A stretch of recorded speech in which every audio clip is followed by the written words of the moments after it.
Halo, perkenalkan nama saya Aditya Wijaya, NIM saya MA1811016.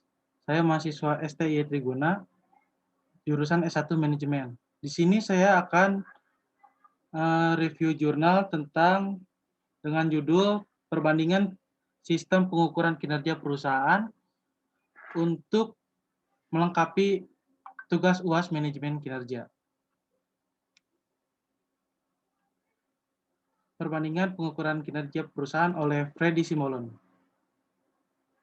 Di sini abstraknya, kinerja perusahaan merupakan ukuran tingkat keberhasilan manajemen dalam mengelola sumber daya perusahaan guna menciptakan nilai bagi pemegang saham atau stakeholders.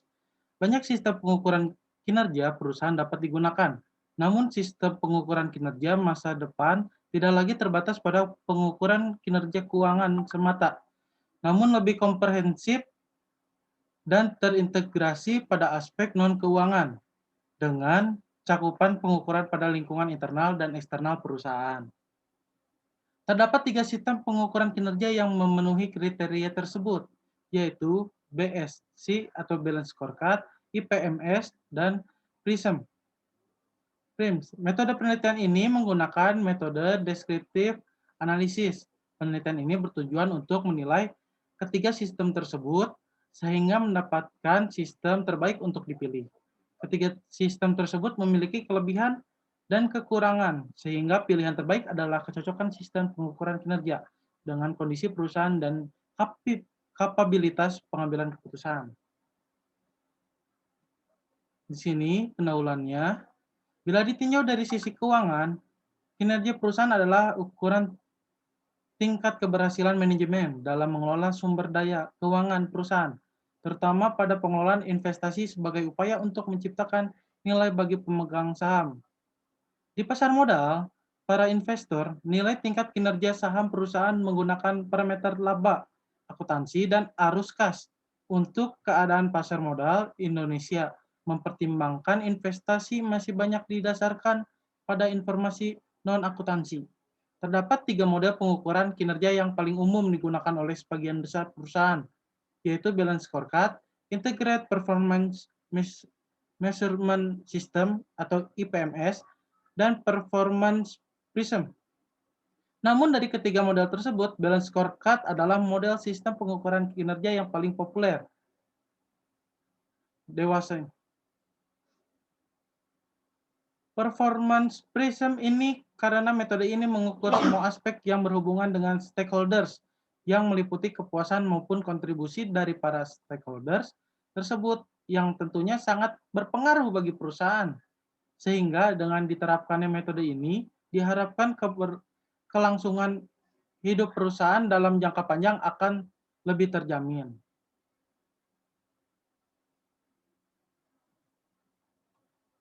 Nah, selanjutnya, sistem pengukuran kinerja model Performance Prism berupaya menyempurnakan model-model sebelumnya.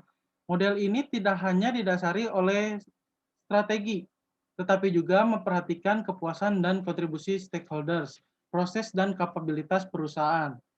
Nah, memahami atribut apa yang menyebabkan stakeholders atau pemilik dan investor, pemasok, konsumen tenaga kerja, regulator, dan masyarakat sekitar untuk merasa puas dengan apa yang telah diberikan oleh perusahaan merupakan langkah penting dalam model performance prism ini untuk dapat mewujudkan kepuasan para stakeholders tersebut secara sempurna.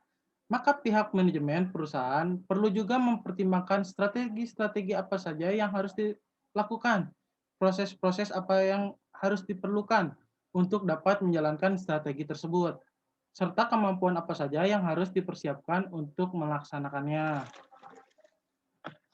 Selanjutnya, keberhasilan metode performance prism ini dalam meningkatkan kinerja perusahaan juga telah diketahui berdasarkan penelitian yang dilakukan oleh Nelly dari Canfield School of Management pada perusahaan logistik DHL dan Coca-Cola. Pendekatan Integrated Performance Measurement System IPMS merupakan salah satu metode pengukuran kinerja perusahaan yang memperhatikan kebutuhan-kebutuhan dari setiap pihak-pihak yang berkepentingan atau stakeholders dan tetap memonitor posisi perusahaan terhadap pesaingnya atau external monitor.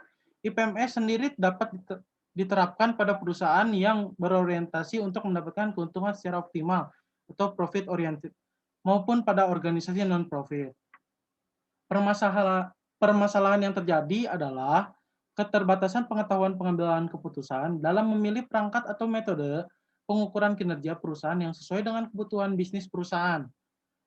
Dengan permasalahan ini, para pengambil keputusan perusahaan terkadang tidak merasa puas atas metode pengukuran kinerja karena tidak mampu menyelesaikan masalah pengukuran kinerja perusahaan. Sehingga kinerja direksi dalam mengelola perusahaan hanya terbatas diukur pada kinerja keuangan semata. Walaupun mereka memiliki kinerja lainnya sebagai pemicu meningkatnya kinerja keuangan.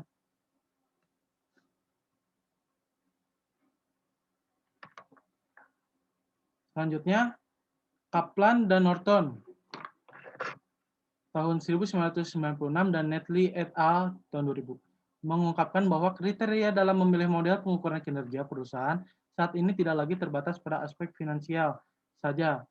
Hal ini karena pengukuran kinerja perusahaan yang hanya memandang aspek keuangan belum terpresentatif menggambarkan kinerja perusahaan secara keseluruhan. Adanya perubahan lingkungan bisnis yang dinamis dan kondisi persaingan yang semakin kuat, maka perlunya sistem pengukuran kinerja perusahaan yang lebih terintegrasi antara aspek keuangan dan non-keuangan. Artinya, untuk menentukan model pengukuran kinerja, perusahaan haruslah memiliki kriteria komprehensif dan terintegrasi antara aspek keuangan dan non-keuangan, serta mempertimbangkan aspek internal dan eksternalnya. Selanjutnya, penelitian ini tuh bertujuan untuk memperbandingkan dari ketiga model pengukuran kinerja tersebut berdasarkan kriteria komprehensif dan terintegrasinya antara aspek finansial dan non-finansial pada aspek lingkungan internal dan eksternal perusahaan, sehingga bagi pengambil keputusan akan dapat menentukan sebuah sistem pengukuran kinerja yang sesuai dengan peruntukan perusahaan. Atas dasar tujuan tersebut, maka penelitian ini diharapkan dapat menjadi referensi bagi para pengambil keputusan dalam memilih metode pengukuran kinerja perusahaan yang sesuai dengan bisnis perusahaan yang lebih komprehensif dan integratif. Selanjutnya, kajian pustaka kinerja perusahaan.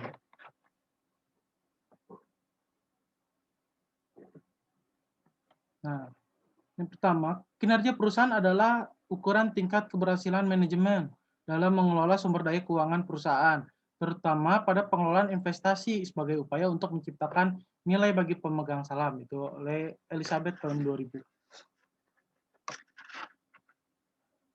Artinya, kinerja perusahaan merupakan indikator tingkatan prestasi yang dapat dicapai dan mencerminkan keberhasilan manajer atau pengusaha. Yang kedua, sedangkan menurut Gibson 1998, kinerja merupakan hasil yang dicapai dari perilaku anggota organisasi. Jadi, kinerja organisasi merupakan hasil yang diinginkan organisasi dari perilaku orang-orang yang di dalamnya. Yang selanjutnya, pengertian kinerja seperti yang disampaikan oleh Kuncoro 2007 adalah hasil kinerja yang dipengaruhi oleh struktur dan perilaku industri, di mana hasil bisa diidentikan dengan besarnya penguasaan pasar atau besarnya keuntungan suatu perusahaan di dalam suatu industri. Selanjutnya, penilaian kinerja organisasi dapat ditinjau dari rasio keuangan perusahaan. Menurut Brickman 1995, profitabilitas merupakan ukuran keberhasilan operasi perusahaan.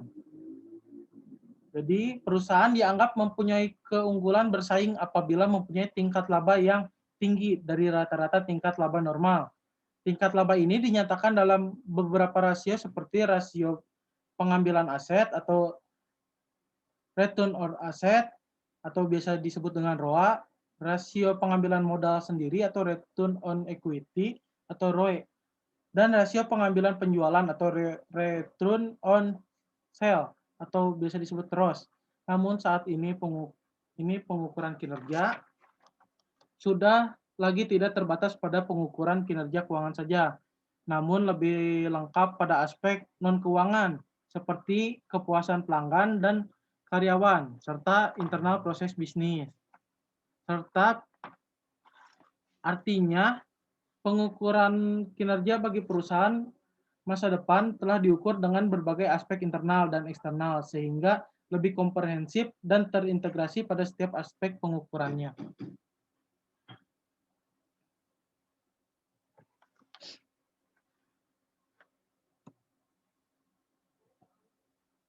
Selanjutnya, balance scorecard.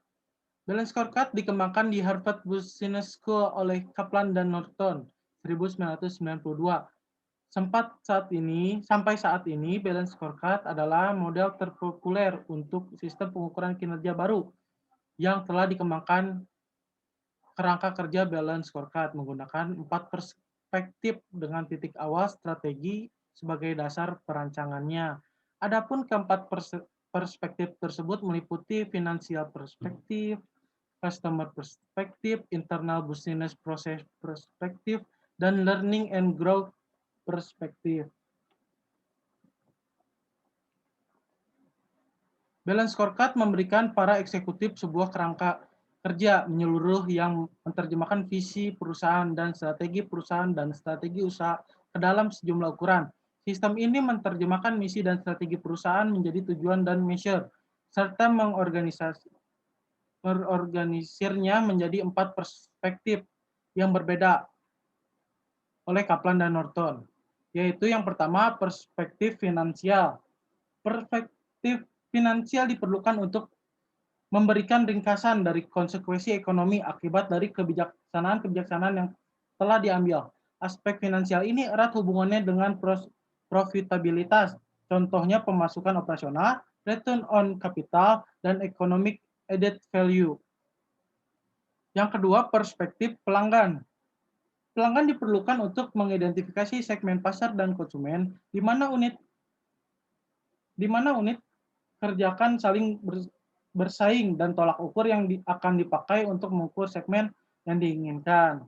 Jadi tolak ukurnya yang akan dipakai. Yang ketiganya perspektif proses bisnis internal. Bisnis internal diperlukan untuk mengidentifikasi internal bisnis, proses yang kritis dan harus ditingkatkan. Yang keempat, perspektif proses belajar dan pertumbuhan. Belajar dan pertumbuhan diperlukan untuk mengidentifikasi infrastruktur dan organisasi yang harus dibangun untuk menghasilkan pertumbuhan dan perbaikan jangka panjang.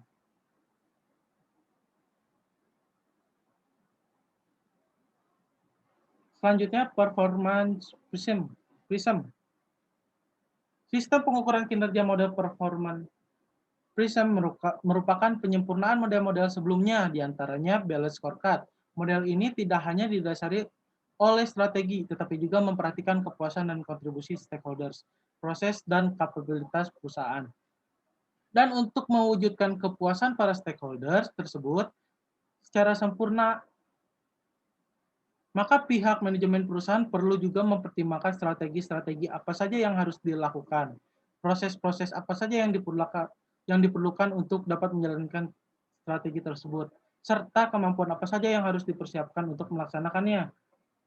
Berbeda dengan sistem pengukuran kinerja balance scorecard yang berpedoman pada ukuran kinerja harus diturunkan secara ketat dari strategi adalah tidak benar. Seharusnya kebutuhan dan keinginan dari para stakeholders lah yang harus diperhatikan pertama kali. Hal ini karena performance prism mempunyai pandangan yang lebih komprehensif terhadap stakeholders seperti investor, pelanggan, karyawan, peraturan pemerintah, dan supplier dibandingkan kerangka kerja lainnya. Metode pengukuran kinerja ini menggambarkan kinerja organisasi sebagai bangun 3 dimensi yang memiliki 5 bidang sisi, yaitu sisi kepuasan stakeholders, strategi, proses, kapabilitas, dan kontribusi stakeholders. Selanjutnya, performance prism.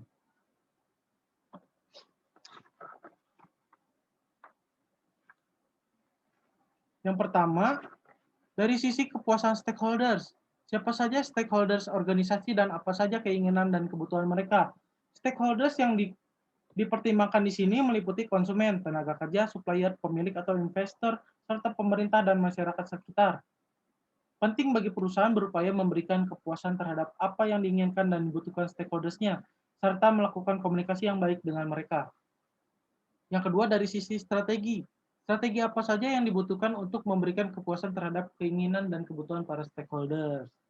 Strategi dalam hal ini sangat diperlukan untuk mengukur kinerja organisasi, sebab dapat dijadikan sebagai monitor atau acuan. Sudah sejauh mana tujuan organisasi telah dicapai, sehingga pihak manajemen bisa mengambil langkah cepat dan tepat dalam membuat keputusan untuk menyempurnakan kinerja organisasi. Yang ketiga, dari sisi proses-proses apa saja yang dibutuhkan untuk meraih strategi yang sudah ditetapkan. Proses di sini diibaratkan sebagai mesin dalam meraih sukses, yaitu bagaimana caranya agar organisasi mampu memperoleh pendapatan yang tinggi dengan pengeluaran serendah mungkin melalui pemanfaatan fasilitas serta pengoptimalan saluran-saluran pengadaan dan logistik. Yang keempat, dari sisi kapabilitas, kemampuan-kemampuan apa saja yang dibutuhkan untuk menjalankan proses yang ada. Kapabilitas atau kemampuan di sini maksudnya adalah kemampuan yang dimiliki oleh organisasi meliputi keahlian sumber dayanya, praktek-praktek bisnisnya, pemanfaatan teknologi, serta fasilitas-fasilitas pendukungnya. Kemampuan organisasi ini merupakan fondasi yang paling dasar dan yang harus dimiliki oleh organisasi untuk dapat bersaing dengan organisasi-organisasi lainnya. Yang kelima, dari sisi kontribusi stakeholders, kontribusi apa yang dibutuhkan dan diinginkan dari para stakeholders untuk mengembangkan kemampuan yang perusahaan miliki. Untuk menentukan apa saja yang harus diukur dalam yang merupakan tujuan akhir pengukuran kinerja dengan metode performance prism ini, maka organisasi harus mempertimbangkan hal-hal apa saja yang diinginkan dan dibutuhkan dari para stakeholders-nya. Sebab organisasi dikatakan memiliki kinerja yang baik jika mampu menyampaikan apa yang diinginkannya dari para stakeholders yang sangat mempengaruhi keberlangsungan hidup organisasi mereka.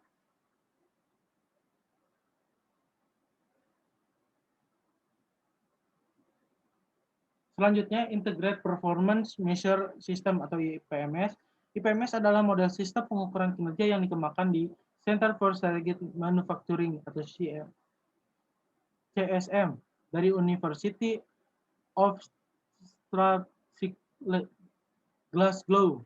Tujuan dari model IPMS agar sistem pengukuran kinerja lebih robust, terintegrasi, efektif, dan efisien. Berbeda dengan dua model sebelumnya, model ini menjadikan keinginan stakeholders menjadi titik awal di dalam melakukan perancangan sistem pengukuran kinerjanya.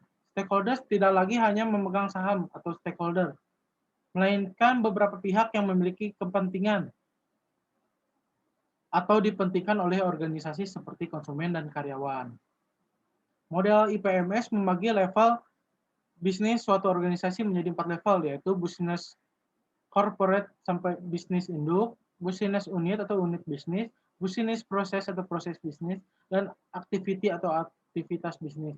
Sehingga perancangan sistem penilaian kinerja dengan model IPMS harus mengikuti tahapan-tahapan sebagai berikut, yaitu identifikasi stakeholders dan rekrutmen, melakukan external monitor atau benchmarking, menetapkan objektif tes bisnis, mendefinisikan measure atau key performance indicator atau KPI, melakukan validasi KPI dan spesifikasi KPI.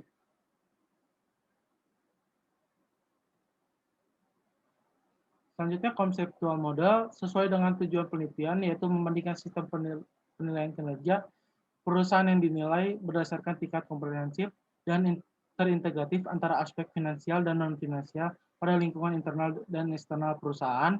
Maka level konseptual yang diinginkan dalam menilai ketiga sistem pengukuran kinerja tersebut seperti yang telah disampaikan pada bagian di bawah ini, yaitu sistem penilaian kerja diatur oleh BSI, Performance Prism, IPMS.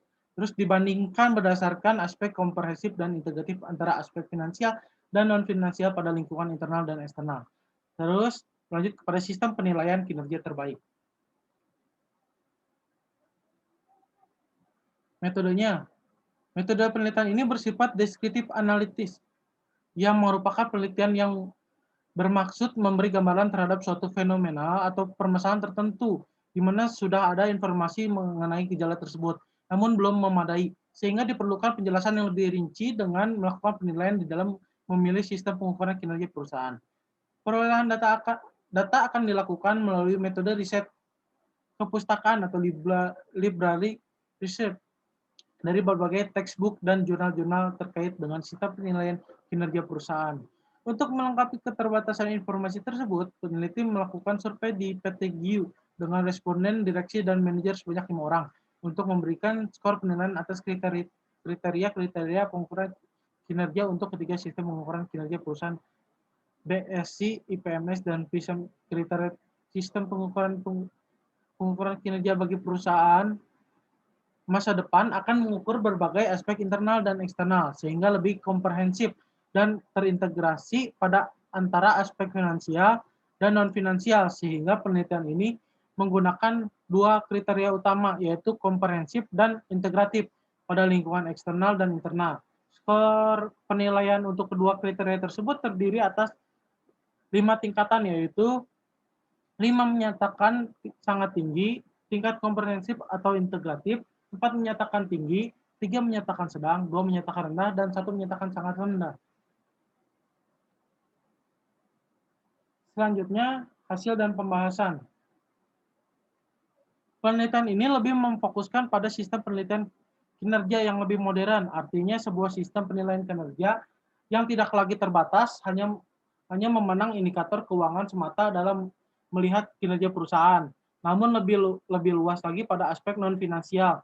Pengukuran kinerja modern lebih komprehensif dan integratif setiap aspek pengukurannya. Selain itu pula memperhatikan aspek-aspek internal perusahaan atau stakeholder yang meliputi konsumen, tenaga kerja, supplier, pemilik atau investor, serta pemerintah dan masyarakat sekitar.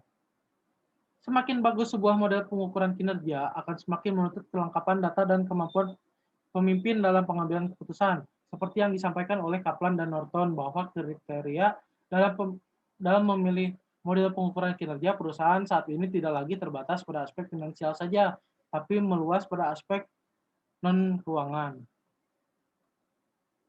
Selain itu, adanya perubahan lingkungan bisnis yang dinamis dan kondisi persaingan yang semakin kuat, maka perlunya sistem pengukuran kinerja perusahaan yang lebih memperhatikan aspek eksternal perusahaan.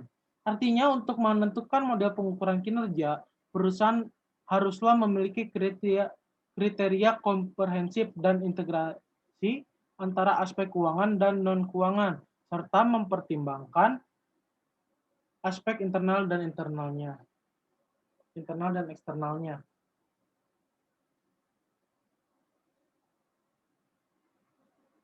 Hasil dan pembahasan. Berikut merupakan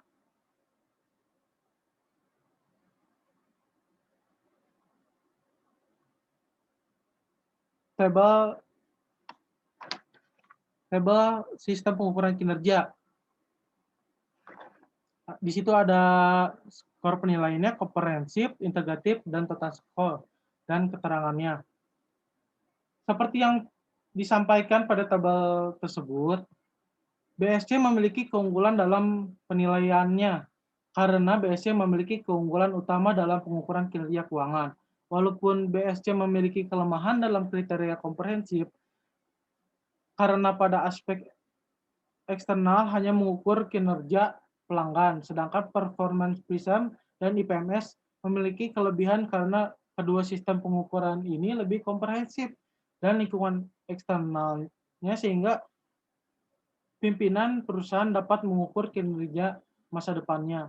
Namun sayangnya kedua sistem pengukuran tersebut kurang komprehensif dan integratif dalam pengukuran lingkungan internal, terutama pada aspek keuangan. Walau bagaimanapun, kinerja keuangan sangatlah penting karena keuangan merupakan aliran darah bagi perusahaan. Ini merupakan tabel skor penilaian 3 sistem pengukuran kinerja. Ini selanjutnya tabel 2, perbandingan kelebihan dan kelemahan 3 sistem pengukuran kinerja tersebut.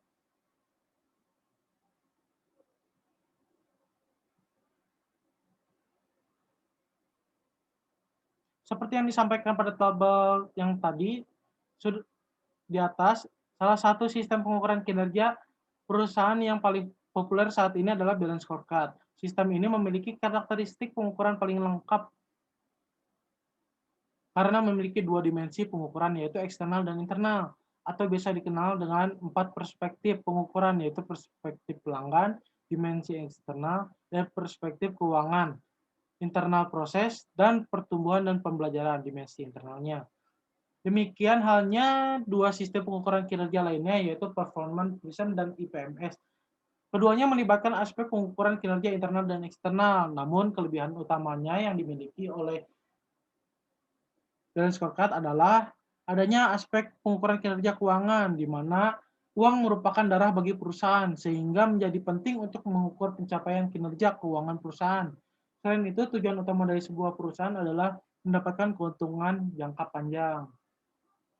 Performance Prism dan IPMS merupakan dua sistem pengukuran kinerja yang paling komprehensif dalam aspek lingkungan eksternal, yaitu pengukuran kinerja stakeholders. Keduanya mempentingkan bagaimana perusahaan dapat memberikan kontribusi dan kepuasan bagi stakeholdernya, sehingga keberadaan perusahaan di lingkungan eksternal sangat penting untuk keberlangsungan jangka panjang perusahaan. Sedangkan balance scorecard, pengukuran kinerja eksternalnya hanya terbatas pada pengukuran kinerja pelanggan saja. Jadi di sini bisa dilihat bahwa balance scorecard itu ruang lingkupnya sangat kecil dibandingkan dengan performance Prism dan IPMS. Walaupun ada kelemahannya, yaitu di pengukuran keuangannya itu.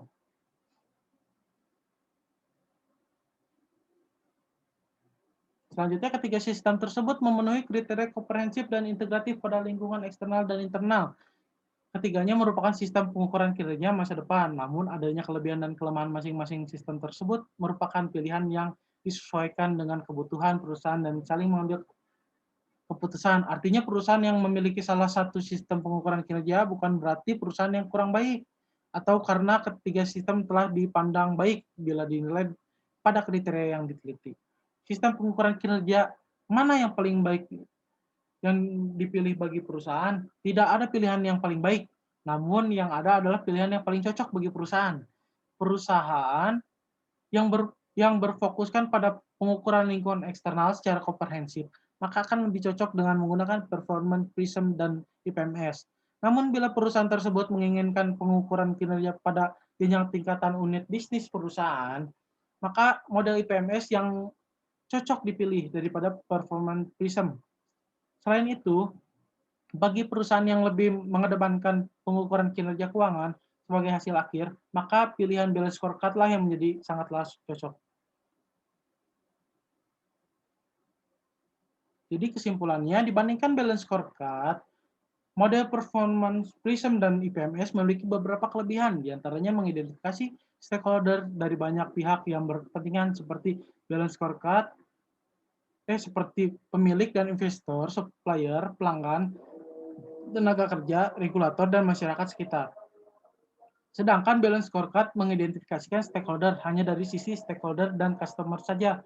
Sedangkan bila dibandingkan dengan IPMS, Performance Prism memiliki kelebihan yaitu Key Performance Indicator atau KPI yang diidentifikasi terdiri dari KPI strategi, KPI proses, dan KPI kapabilitas. Sebaliknya, IPMS langsung mengidentifikasikan beberapa KPI tanpa memandang mana yang merupakan strategi, proses, dan kapabilitas perusahaan. Ketiga sistem pengukuran kinerja memiliki kelebihan dan kekurangan. Namun demikian, keputusan memilih sebuah sistem pengukuran kinerja sangat ditentukan oleh para eksekutif perusahaan. Karena pilihan yang tepat adalah kecocokan di mana mereka dapat mengadopsi sebuah sistem pengukuran kinerja yang cocok dengan kondisi perusahaan dan tingkat kapabilitas pengambil keputusan. Semakin canggih sebuah sistem pengukuran kinerja menuntut kapabilitas yang lebih tinggi bagi pemimpinnya dalam mengumpulkan dan menggunakan data, serta pemahamannya dalam penggunaannya. Sekian review jurnal perbandingan sistem pengukuran kinerja perusahaan dari saya. Mohon maaf bila ada salah-salah kata atau kekurangan. Terima kasih.